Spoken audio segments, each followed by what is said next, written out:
Je suis docteur en pharmacie, diplômée de la faculté de Lyon, faculté dans laquelle j'ai découvert le monde de la toxicologie. J'ai ensuite complété ma formation avec un Master 2 professionnel en toxicologie à Paris il y a maintenant 15 ans. J'ai débuté ma carrière dans une petite entreprise du sud de la France en tant que responsable du département de toxicologie génétique. Après 2 années, j'ai souhaité me spécialiser dans l'évaluation des risques pour la santé humaine.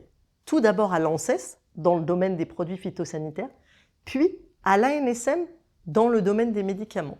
Je suis évaluatrice non clinique depuis plus de 10 ans. Ce métier me passionne.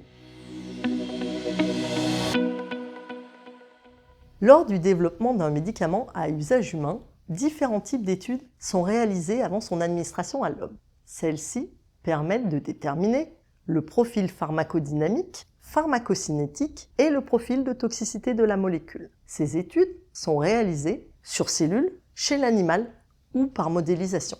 Elles permettent d'obtenir une image de la sécurité du médicament et de la transposer à l'homme, en anticipant la prévention, la détection et la prise en charge des effets indésirables.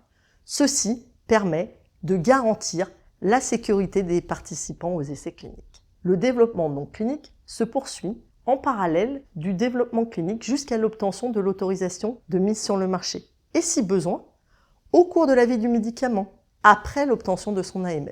L'évaluation des données non cliniques entre dans la détermination de ce que nous appelons la balance bénéfice-risque du médicament. L'étude de l'impact du médicament sur l'environnement vient compléter ce dossier non clinique. Mon travail consiste donc à évaluer l'ensemble des études non cliniques soumises par les promoteurs industriels ou institutionnels. Ma mission principale actuelle, au sein de la DEI, la Direction Europe et Innovation, comprend 2 aspects. Premièrement, j'évalue les données non cliniques soumises lors des procédures européennes centralisées d'AMM pour lesquelles la France, en tant qu'État membre de l'Agence européenne, est rapporteur ou co-rapporteur. Deuxièmement, compte tenu de mon expérience, je participe aux procédures d'avis scientifique européen.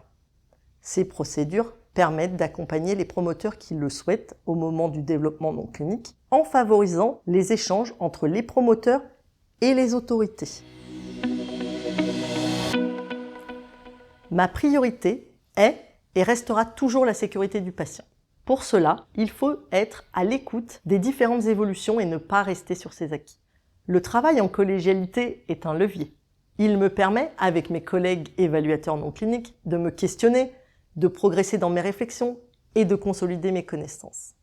De plus, le domaine de la non clinique se trouve à l'interface de différents métiers. Ainsi, j'apprécie particulièrement les interactions indispensables avec mes collègues des autres disciplines, telles que la qualité, la clinique et la pharmacovigilance. Ces discussions nous permettent de relever des défis pour faciliter l'accès à des nouveaux traitements pour les patients, tout en garantissant leur sécurité.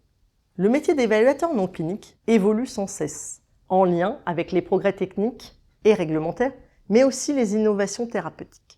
Mes années d'expérience m'ont permis de découvrir ce monde aux différentes facettes. D'abord avec les médicaments chimiques, puis les médicaments biologiques et actuellement avec les médicaments de thérapie innovantes. Le développement non clinique est adapté à chaque type de médicament, ainsi aucun dossier ne ressemble à un autre. Il faut aussi intégrer l'évolution de la réglementation, comme par exemple la règle des 3 R visant à remplacer, réduire et affiner l'expérimentation animale au profit du développement des méthodes alternatives. Aussi, mon challenge face à ces évolutions est de rester compétente et efficace en continuant de mettre à jour mes compétences et ainsi progresser jour après jour.